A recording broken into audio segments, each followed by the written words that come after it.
Terima kasih Mas Mawati, Pak Mawati, Prof. Pram. Tadi saya sudah mengikuti, sangat menarik sekali.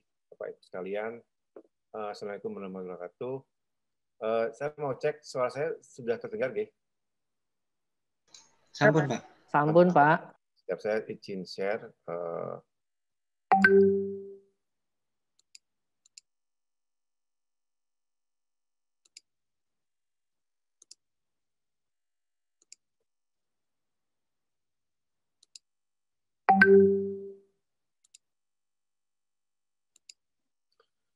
Oke, selamat pagi semuanya. Tadi Prof. Pram sudah sudah memberi kita gambaran atau apa saja yang perlu dilakukan kalau kita sebenarnya mau bergerak di industri kosmetik khususnya yang herbal. Jadi gimana cara menyiapkan sampel, gimana pertama mungkin dari bahan-bahan apa saja yang bisa dipotensi untuk ke arah herbal kosmetik dan sampai tadi secara ekstraksinya kalau kita memerlukan zat aktif yang ada di dalam tanaman tersebut.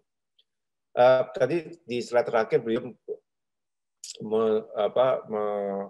menggarisbawahi bahwa setelah itu sebagai persiapan kalau kita mau bikin kosmetik, kemudian problem selanjutnya adalah gimana cara bikin dan cara pasarkannya. Jadi ini saya sedikit sharing apa yang pernah saya lakukan dan sekarang juga lagi berkembang tentang cara bikin perusahaan kosmetik gitu ya. Jadi karena kalau kita ngomong tentang UMKM itu dalam lingkup kecil, tapi UMKM nanti akan berkembang menjadi perusahaan yang cukup besar.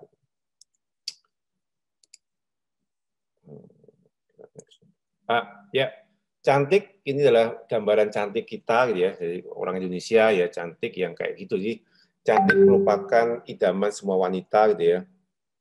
Bahwa tapi kalau saya pribadi ya semua orang itu cantik ya, semua wanita itu cantik gitu ya. Jadi kalaupun ada bilang ada yang cantik itu yang salah yang lihat gitu. Jadi bukan wanitanya, tapi karena cantik itu sekarang jadi tolak ukur ya, ini ada yang ini cantik, ini juga cantik. Jadi sebenarnya cantik itu sangat relatif ya, tergantung budaya, tergantung persona masing-masing. Jadi nggak ada batasan atau cantik itu harus ukurannya 10 atau gitu, nggak ada. Jadi ini semua jadi sesuatu yang tidak bisa kita kuantifikasi.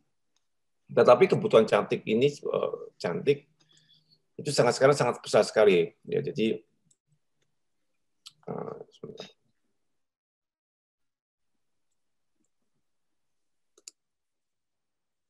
kayak di teman-teman sekarang di anak-anak milenial itu kebutuhan akan cantik itu menjadi kayak sekarang bukan hanya kita keluar rumah harus cantik, enggak, tapi di dalam rumah pun kita harus cantik karena paling simpel adalah kita melihat budaya. Sebentar ini kok macet ya. Aduh. Ada budaya selfie ya. Jadi semua orang yang mau di depan kamera itu pengen cantik gitu ya. Jadi ini tidak harus kita keluar rumah atau sekolah atau kerja, tapi di rumah pun kita pengen cantik. Ya, ini ada satu gambaran ini mungkin semua orang udah tahu, ini ada Raisa gitu ya. Dia yang kiri adalah before and after. Jadi sebelum kena kosmetik yang sebelah kiri, yang kanan itu setelah kena kosmetik. Mungkin bisa melihat gambaran apa namanya perubahan, transformasi dari kiri ke kanan. Nah, ini bisa terjadi karena ada kosmetik. Ada kosmetik, ada herbal, ada skincare dan mungkin ada blush on dan macam, sehingga kosmetik ini itu bisa mentransform dari Raisa yang dulu jadi Raisa yang sekarang. Kemudian dan cantik ini juga merupakan kebutuhan ya. Jadi kayak sekarang mungkin habis sebagian wanita itu butuh untuk cantik gitu ya. Sehingga kalau kita lihat market ya, kalau kita kalau bikin suatu produk harus berpikir bahwa ini yang nanti yang beli siapa gitu ya. Dan ternyata kalau kita lihat marketnya itu sangat besar sekali untuk melihat untuk ini, karena tadi kebutuhan itu sekarang menjadi kebutuhan pokok. Ini di slide ini kelihatan bahwa orang walaupun di rumah dia bisa selfie dan dia juga butuh cantik gitu ya, tidak cuma maaf pakai dasteran kemudian pakai tanpa make up, itu di depan kamera, kemudian kebutuhan untuk eksis di sosial media, kebutuhan untuk mungkin sekarang Zoom meeting, kemudian ngajar dari rumah, kemudian meeting dari rumah semuanya. Jadi cantik itu tidak harus keluar rumah sekarang. Jadi semua kebutuhan itu harus merupakan kebutuhan, jadi kebutuhan pokok kalau kita lihat ya. Karena kalau dulu orang berdandan itu hanya cuma keluar rumah. Tapi sekarang di dalam rumah pun harus berdandan karena melakukan aktivitas yang dilihat orang gitu ya. Baik itu selfie kemudian di-upload atau mungkin sekarang lagi boom TikTok. Kemudian ada juga yang tadi meeting, kalau kita dosen atau guru mungkin ngajar dan macam-macam. Jadi cantik itu bukan kebutuhan besar dan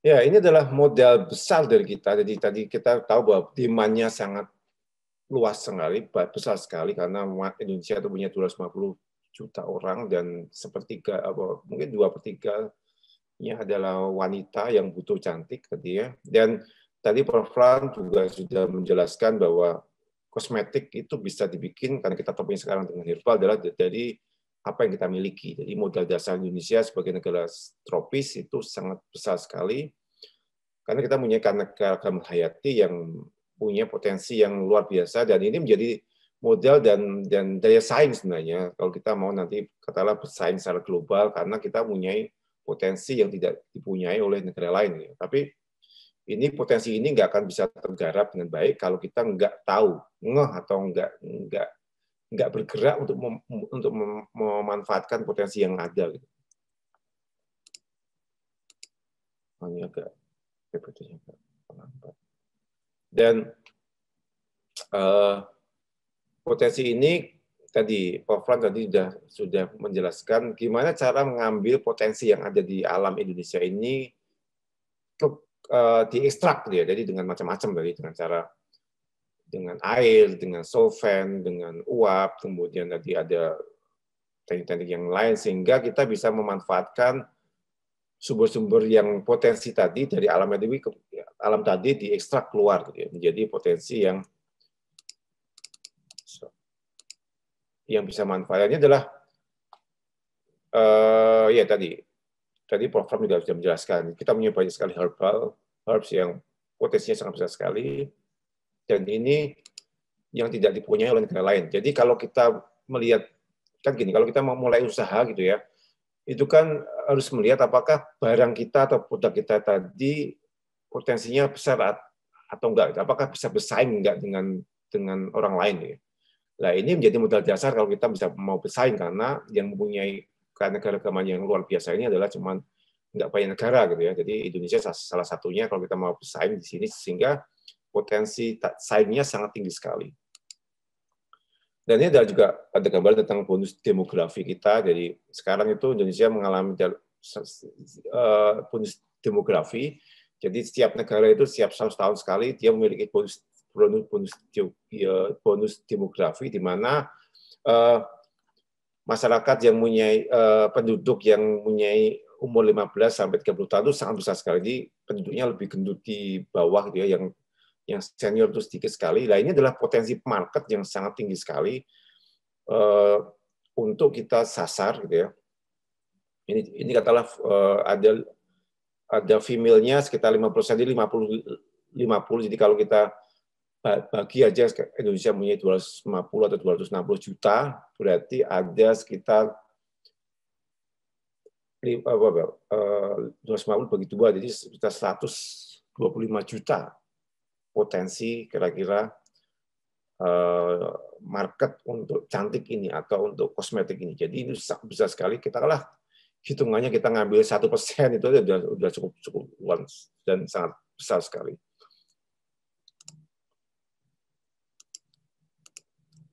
Dan ini juga ada suatu data bahwa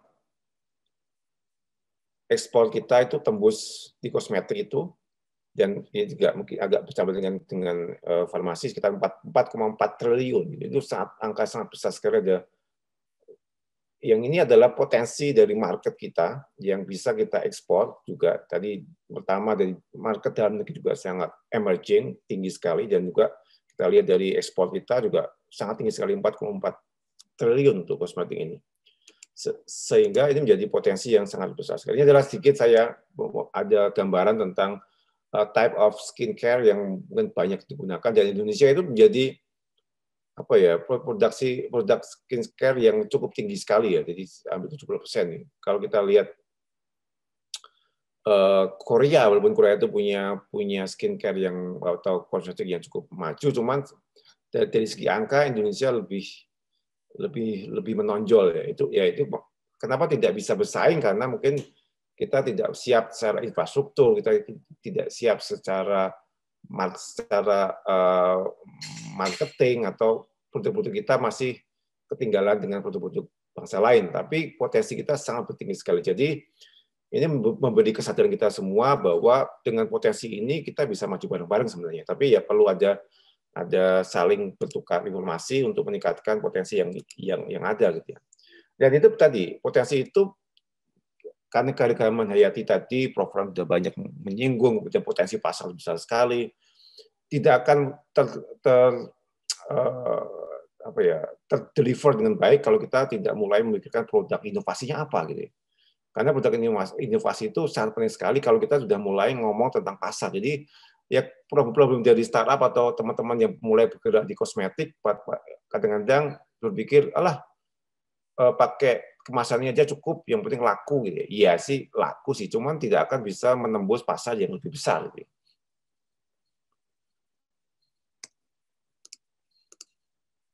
Ya ini adalah contoh-contoh yang ini contoh-contoh yang produk-produk yang masih kita punyai gitu ya, yang sangat tradisional. Ada bedak dingin, kemudian ada tadi program untuk intisari, kemudian ini secara tradisional kita punya budaya susuk dan macam-macam. Dan ini gambaran besar sih sebenarnya.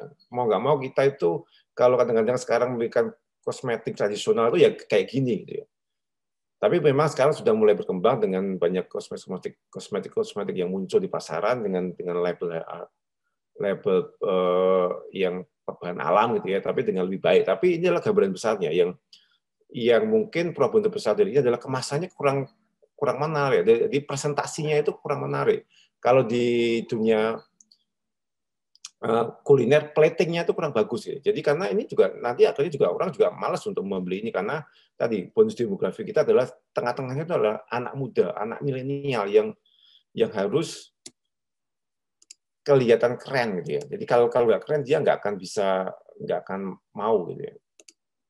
Nah ini contoh ya. Ini ya gimana kalau kita bisa mau cantik, karena kalau kita memakai bedak-bedak yang sekarang, yang mungkin yang dulu ini adalah contoh bedak-bedak dingin ya, yang bisa temuin di pesisir, habis besar pesisir laut ya, maupun ini saya ambil di Karimun Jawa, yang orang tidak pengen cantik, dia nggak pengen hitam, sehingga dia pakai bedak dingin ini supaya diharapkan dia akan lebih cantik gitu ya. Tapi dalam pemakaiannya, ya mungkin teman-teman bisa melihat sendiri, ini tampak nggak cantik gitu ya, dengan belepotan macam-macam ini. Nah ini adalah contoh yang harus kita hindari kalau kita mau bikin produk kosmetik, karena kosmetik itu adalah bottom line-nya atau keyword-nya adalah cantik. Jadi kalaupun dia nanti efeknya cantik kalau setelah memakai ini, tapi kalau dalam pemakaiannya tidak cantik, ya lupakan saja gitu. Jadi nggak akan bisa feel the need gitu ya. Jadi harus dipikirkan bentuknya, kayak ini juga kayak kemarin ada teman-teman yang ada bikin krim, katakanlah krim dari, pengen bikin lotion atau krim dari tinta cumi-cumi gitu ya, yang hitam gitu ya. Ya mungkin secara function bagus sih. Cuman bayangin aja kalau kita memakai itu tanpa diolah, ya pasti akan baunya nggak asik, kemudian warnanya hitam, jadi tidak dicantik. Gitu. Walaupun nanti mungkin efeknya akan lebih cantik, tapi dalam pemakaian tidak cantik, jadi juga nggak akan bisa memenuhi kebutuhan pasar. Nah, ini kemudian ya itu dari itu maka dibutuhkan sentuhan teknologi sebenarnya. Saya dengan Pak Pram dengan Prof Pram membimbing beberapa mahasiswa S3 yang kemudian kita juga tadi meningkatkan function ataupun bentuk dari kosmetik itu menjadi bentuk yang bisa lebih acceptance di masyarakat. Jadi ini salah satunya yang kemudian yang kita kembangkan bersama di Fakultas Farmasi untuk meningkatkan inovasi. Karena kalau kita cuma gitu aja, maka ya tadi munculnya kosmetik yang bikin cantik tapi tidak cantik. Salah satunya saya dengan Bapak dengan banyak menghubungkan tentang teknologi nanopartikel, ya, karena nanopartikel bisa menjawab pertanyaan permasalahan gini. Karena sebagian besar tadi kan zat aktif diekstrak tadi kan itu diekstraksi dengan cara dengan etanol ataupun bahan-bahan yang bersifat solvent atau non polar, sehingga ekstrak itu kebanyakan non polar, sehingga dia tidak suka air gitu ya. Jadi kalau kita cuma hanya mencampur aja gitu ya, kebanyakan problemnya dia tidak larut atau tidak bisa terdispersi dengan baik, sehingga bentuk sianya tidak homogen, sehingga dia akan mengendap. Sehingga salah satu yang kita kembangkan di fakultas di UGM adalah dengan teknologi nanopartikel ini. Jadi bisa bikin polimerik nanopartikel, bisa bikin apa namanya kayak emosi, nano emosi, kemudian bisa bikin macam-macam gitu ya. Jadi ini yang kita kembangkan. Mungkin secara detail nanti kita mungkin perlu ada session sendiri kalau kita mau bahas itu. Tapi itu akan memperbaiki bentuk dari setiaan kosmetik yang mau kita bikin. Gitu ya. Ya, ini salah satunya kita bikin gel ketosan nanopartikel ini untuk tabir surya yang ini bikinnya simpel banget, gampang karena dengan nanopartikel ini maka dispersinya tadi kalau kita balik ke slide yang Mbak pakai apa tadi pakai bedak dingin tadi itu kan belepotan itu karena partikelnya besar sehingga kalau dipakai dia nggak bisa smooth gitu ya. Maka dengan teknologi nanopartikel yang kita kembangkan dengan salah satu yang kita kembangkan adalah gel ketosan nanopartikel. Ini ketosan adalah bahan-bahan alam juga, dia akan lebih halus gitu. Ini juga bisa karena ketosan juga punya antioksidan, dia bisa sebagai tabir surya dan sebagai antioksidan di kulit. Secara preparasi sangat simpel sekali, tapi yang penting adalah dia bisa memperbaiki ini. Memperbaiki tampilan ini hanya sebagai contoh aja sih supaya ada gambaran bahwa kalau partikelnya itu bentuknya tidak nano gitu ya, maka begitu dioleskan ini sebagian kanan ini dia akan bentuknya cuman ya akan belepotan kayak putih ini. Tapi kalau contoh menggunakan partikel nano, maka yang sebelah kiri ini akan tampak nggak kelihatan. Jadi kosmetik ini akan tetap menjadi kosmetik yang dalam pemakaiannya cantik, juga penggunanya juga cantik. Jadi teknologi ini perlu diinjek di pengembangan inovasi kosmetik ini karena kalau enggak tadi bentuknya akan kalah gitu. Jadi dengan modal dasar tadi market, kemudian kita balik sedikit ya, market, kemudian ada keanekaragaman hayati yang luar biasa, itu nggak akan bisa terwujud untuk landing smooth di pasaran kalau tidak ada sentuhan teknologi sekali.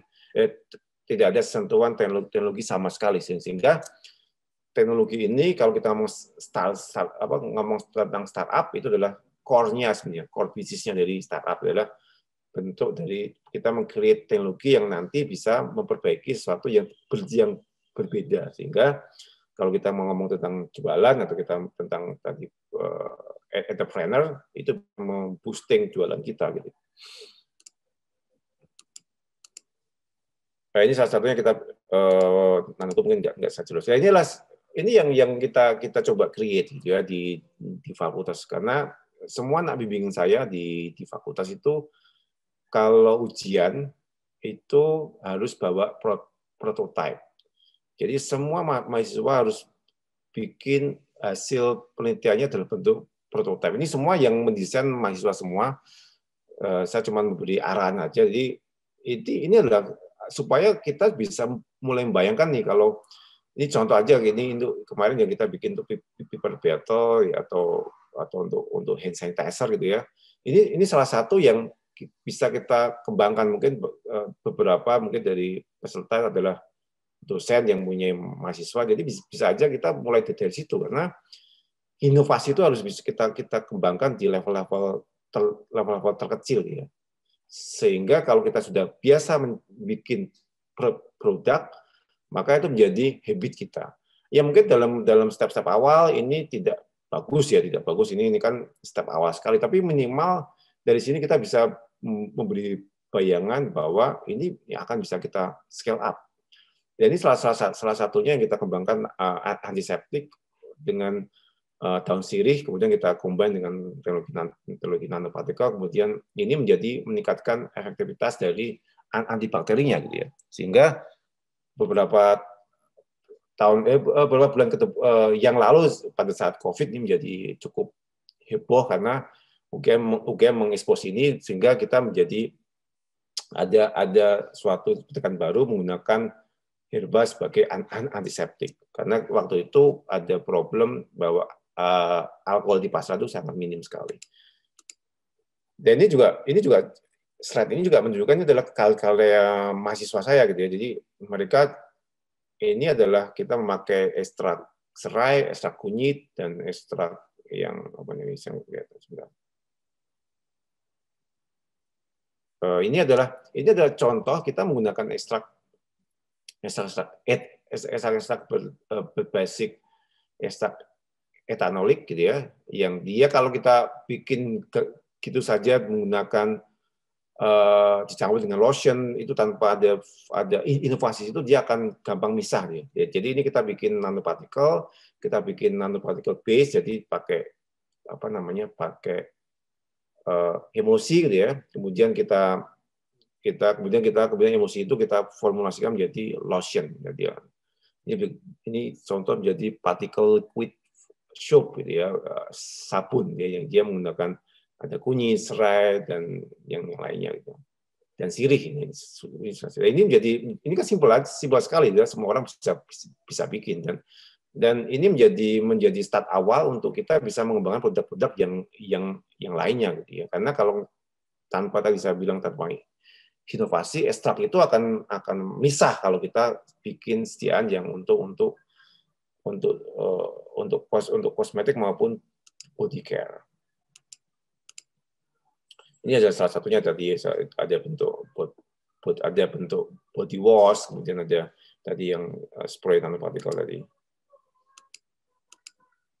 Ya, kemudian setelah kita punya produk yang siap untuk kita gunakan, contoh tadi produk inovasi tadi, problem selanjutnya adalah tentang kemasan.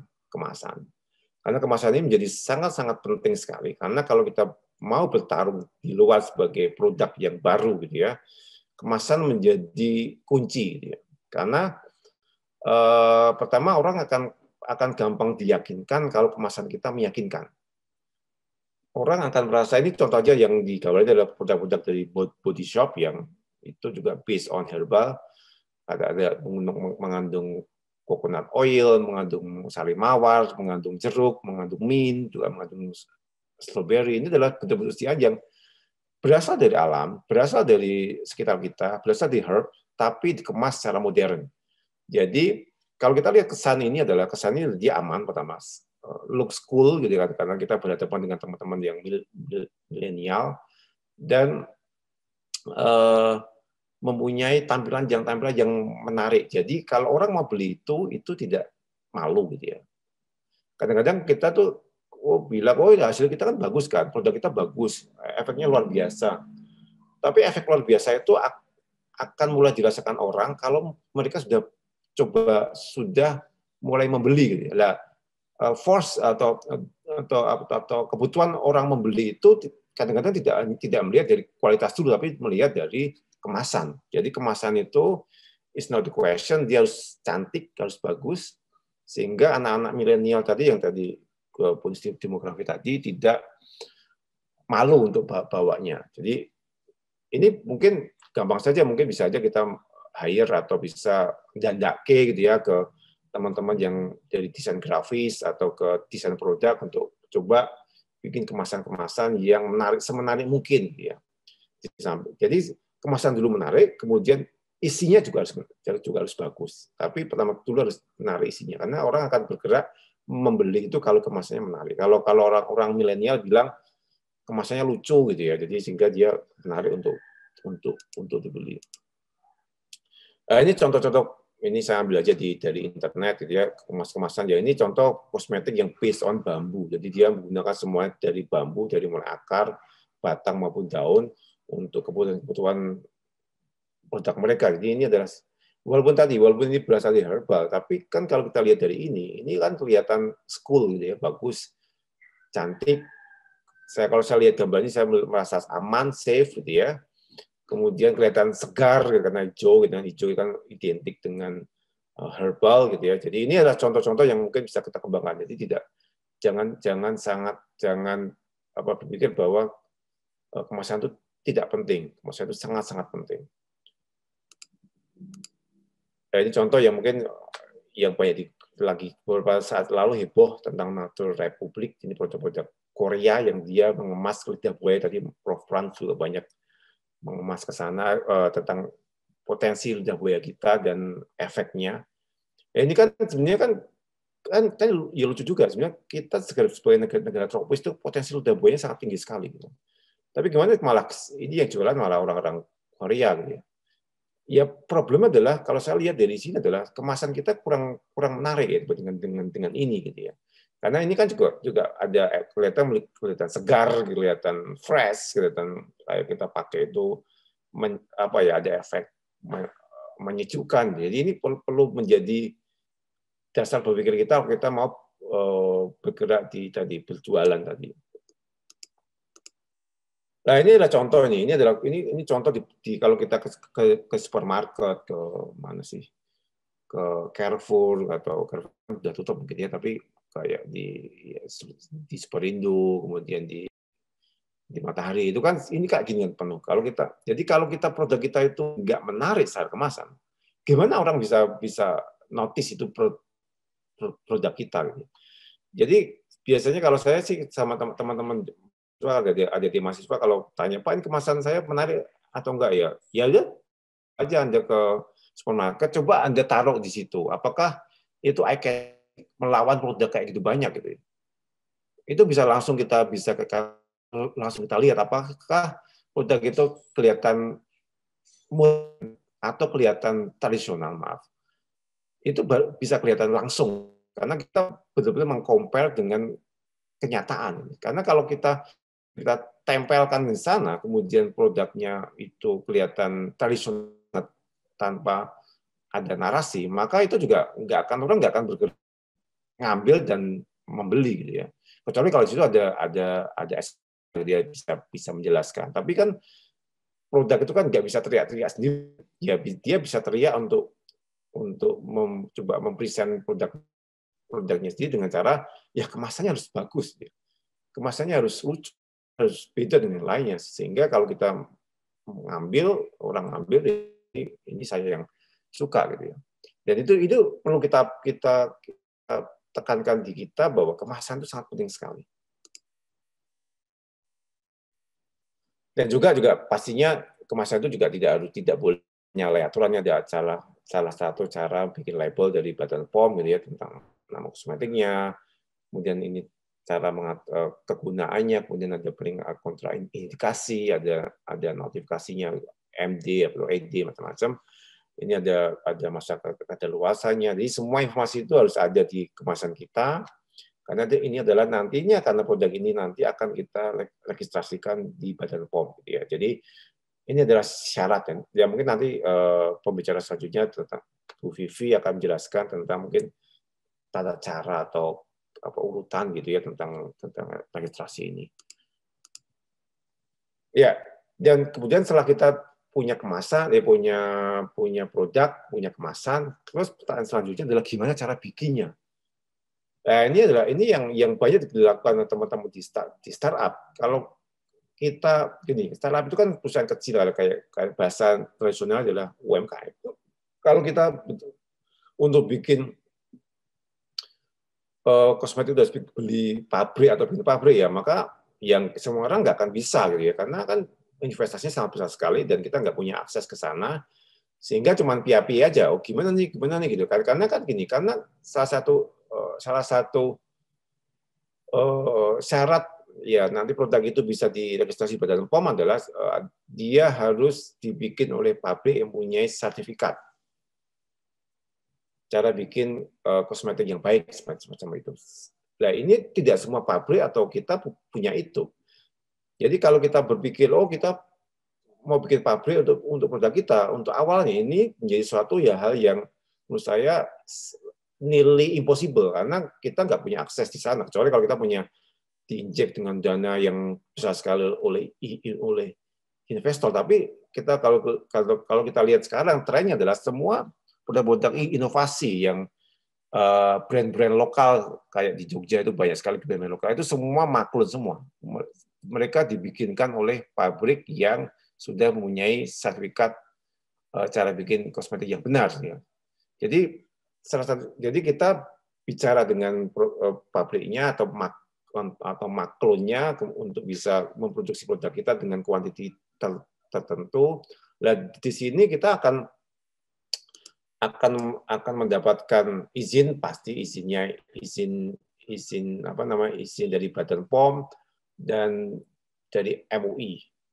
Dari MUI untuk halal. Jadi ini bisa kita mintakan ke pabriknya juga, ke maklon kita gitu ya. Jadi produk kita selain nanti license-nya legal juga mempunyai sertifikat Badan POM, sertifikat MUI. Kemudian pastinya lah formula yang kita kembangkan kita diskusikan dengan pabriknya apakah cara mendapatkan bahan bakunya gimana, cara ngolahnya gimana, itu akan kita linkkan dengan mereka supaya mereka dengar dengan apa yang kita mau. Kemudian produksinya tentunya di bawah kontrol kita sehingga kita tahu ini diatur berapa lama dengan nama-nama itu yang dan kemasan ini juga bisa kalau kita punya desain logo itu bisa diuruskan juga atau dibikinkan oleh pihak maklon. Jadi ini sangat simbol sekali sebenarnya. Jadi ini menjadi pemecah barrier untuk semua orang untuk punya brand sendiri sebenarnya. Jadi dan tidak terlalu mahal juga karena satu maklon itu MOQ-nya sekitar 1.000 pieces. Dan itu bisa semua orang bisa punya produk dengan cara ini ya. Jadi tidak ribet. Jadi ini akan menjadi jembatan untuk kita mulai memikirkan we have our brand. Itu kan sangat keren ya, cool gitu ya. Ya tentunya regulasi juga harus kita perhatikan walaupun tadi saya bilang maklon itu bisa membantu kita untuk mengurus itu, tapi itu adalah pada prinsipnya itu adalah di tangan kita gitu ya. Tapi ini bisa jadi jangan sampai ya ini adalah kebanyakan nih banyak problem produk kita tiba-tiba ilegal gitu ya. Wah, itu kan jadi berat sekali. Ini saya cuma ambil dari internet. Ya kalau produknya itu tidak tersertifikasi dengan baik oleh Badan POM ataupun MUI, ya pasti nanti akan jadi problem. Jadi ini sebagai brandnya akan runtuh duluan kalau kita menjadi tertangkap sebagai kosmetik yang ilegal.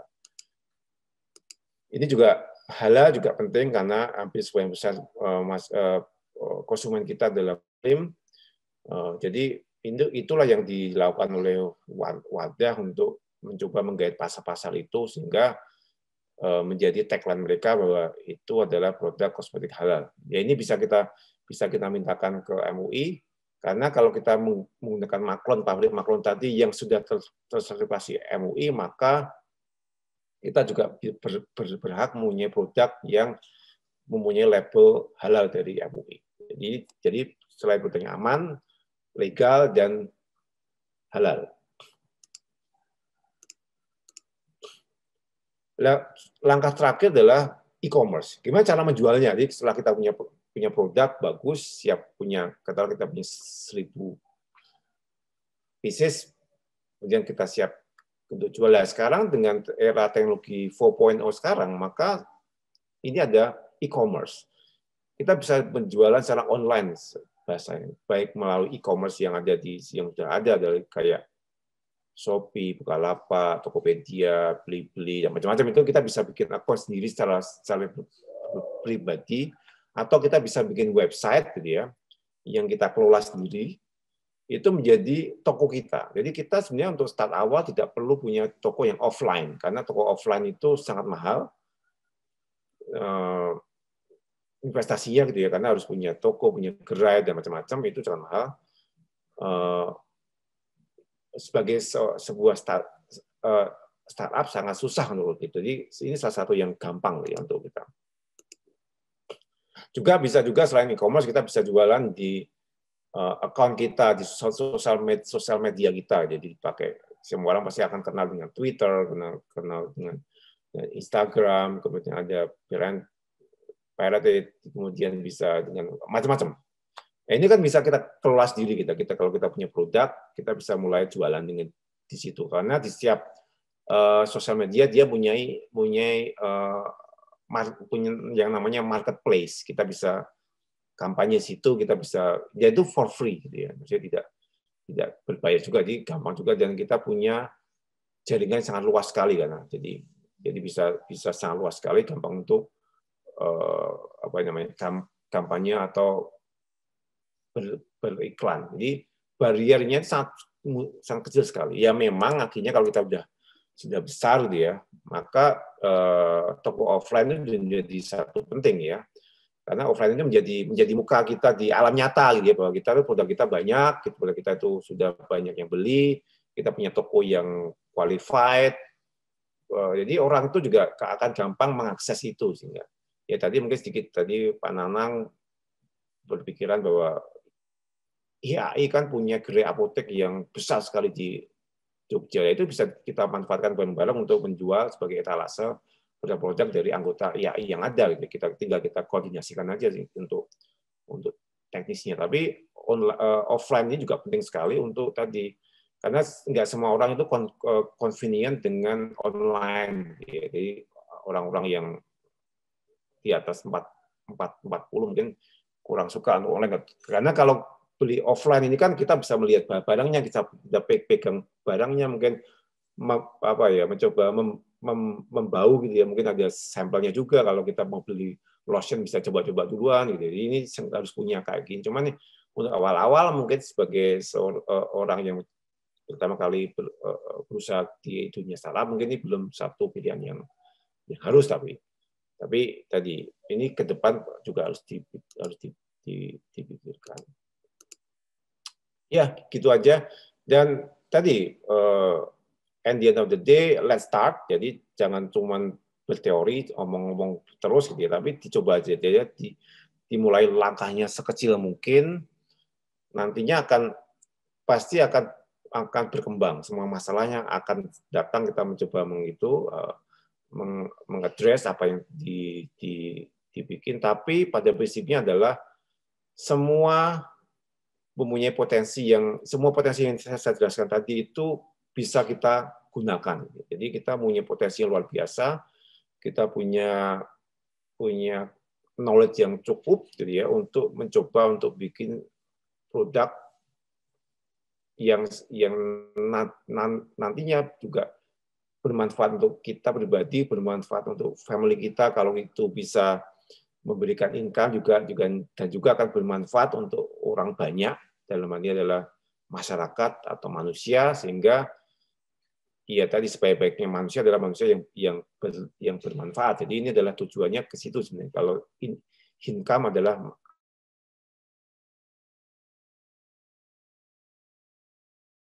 start dia, kita bisa saling mendukung. Ada IAI gitu ya, di Pak Nanang ada sedikit pemikiran tentang gimana menyatukan startup yang ada di Jogja, karena menurut data banyak teman-teman di IAI, mungkin tadi Pak Nanang juga cerita punya produk-produk yang sudah siap gitu ya. Tapi kalau ini dijadikan menjadi satu marketplace yang jelas dengan label IAI itu, karena label IAI itu kan jadi jaminan mutu bagi masyarakat bahwa ini adalah produk yang di-endorse oleh IAI gitu kan. Jadi itu ada produk yang aman, tentunya baik gitu ya, tentunya juga juga bermanfaat. Jadi nilai tambah gitu ya. Sehingga kalau kelihatan produk itu produk yang aman, baik dan bermanfaat, maka masyarakat akan gampang untuk mengakses itu dan mulai membeli dan terus membeli. Ya, begitu saya kembalikan ke Mas Mawaldi, ke Pak Mawaldi. Terima kasih.